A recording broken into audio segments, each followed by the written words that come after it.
મારી રસોઈમાં તમારું સ્વાગત છે. શ્રાવણનો પવિત્ર માસ એવો ચાલુ છે અને ફરાળ માટે સરસ મજાની સાબુદાણા બટેટાની ખીચડી કેમ બનાવી એ ઘણી ગૃહિણીનો પ્રશ્ન હોય છે, કેમ કે નવા હોય લોકોને સાબુદાણા બટેટાની ખીચડી કેમ બનાવી નથી ખ્યાલ હોતો ઘણી વખત. તો ચાલો આપણે આજે એની રેસીપી શીખી લઈએ. સૌથી પહેલા તો આપણે પેન લીધો છે, એમાં આપણે તેલ ગરમ કરવા મૂકીશું.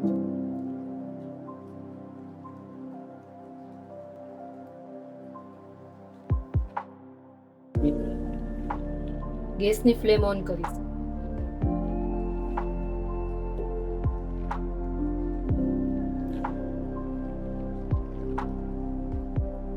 તેલ ગરમ થાય એટલે આપણે એમાં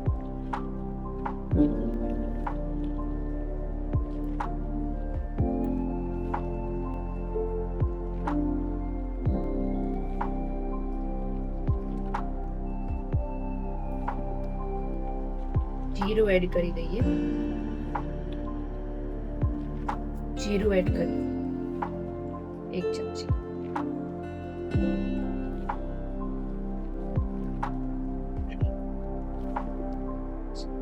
જીરું પકડે એટલે આપણે એમાં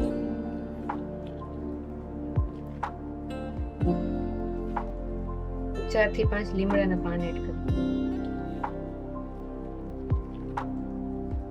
લીલા મરચા છે, એક મોટું મરચું કરી દઈએ.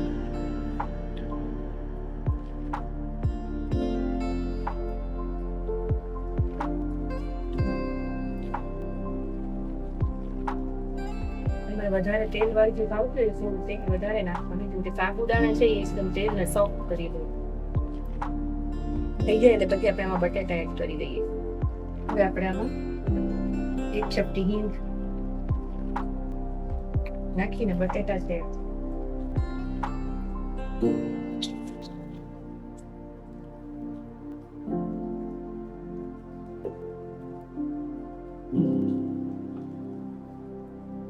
બટેટા તમે બાફીને પણ લઈ શકો છો.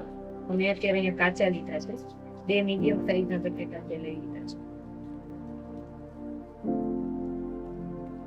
સ્વાદ પ્રમાણે મીઠું,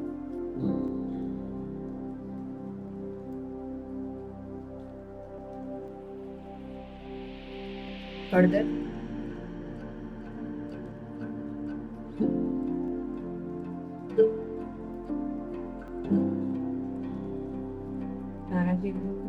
ચડવા દઈશ.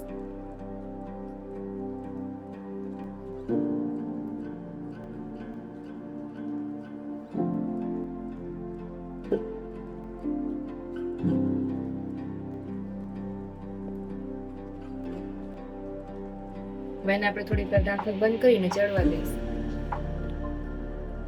આપણે ચેક કરી લઈએ બટેટા ચડી ગયા છે બરાબર.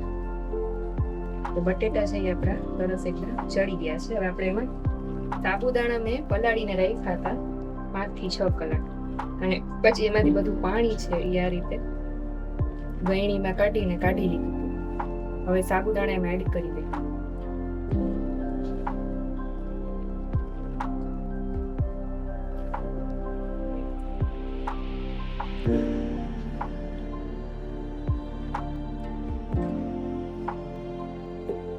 સાથે સાથે જ મગફળીનો અધકચરો ભૂકો છે વાટીને રાખેલો છે, ખૂબ જ સરસ લાગશે આની સાથે. તમે પણ ટ્રાય કરજો. સાવ ભૂકો નહીં કરી નાખવાનો, ખાયણી દસ્તામાં અધકચરો રાખવાનો, એ આપણે સાથે એડ કરી દઈએ અને બધાને સરસ રીતે કરી.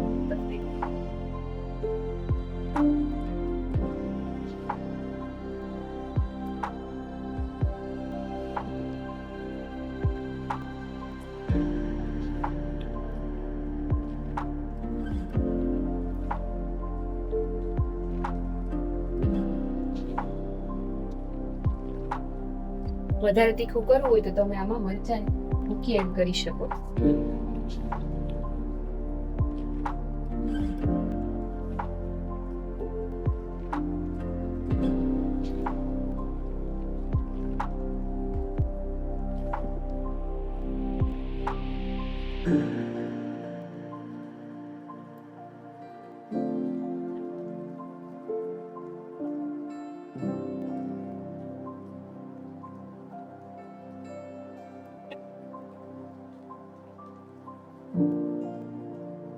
હવે આપણે આમાં લીંબુનો રસ છે એ અડધું લીંબુ છે આપણે એમાં નીચવી દઈશું.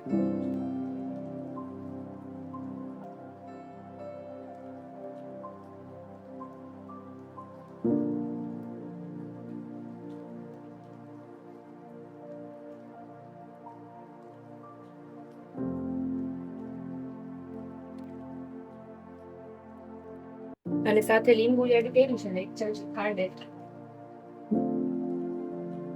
એટલે એનો સ્વાદ છે બેલેન્સ થઈ જાય ખાટો. હવે મિક્સ કરી લઈએ.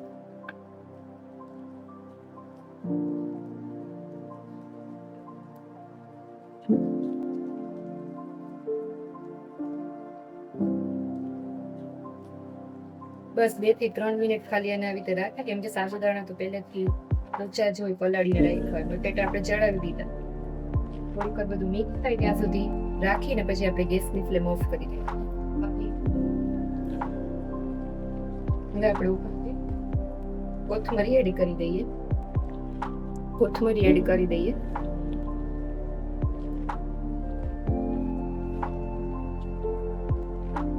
હવે આપણે સર્વ કરી લઈશું. તો તૈયાર છે સરસ મજાની ફરાળમાં ખાઈ શકાય એવી સાબુદાણા બટેટાની ખીચડી. જો તમને મારી આ રેસીપી ગમે તો લાઈક કમેન્ટ કરવાનું ભૂલતા નહીં. વધુ એક નવી રેસીપી સાથે મળીશું મારી રસોઈમાં. ત્યાં સુધી થેન્ક યુ.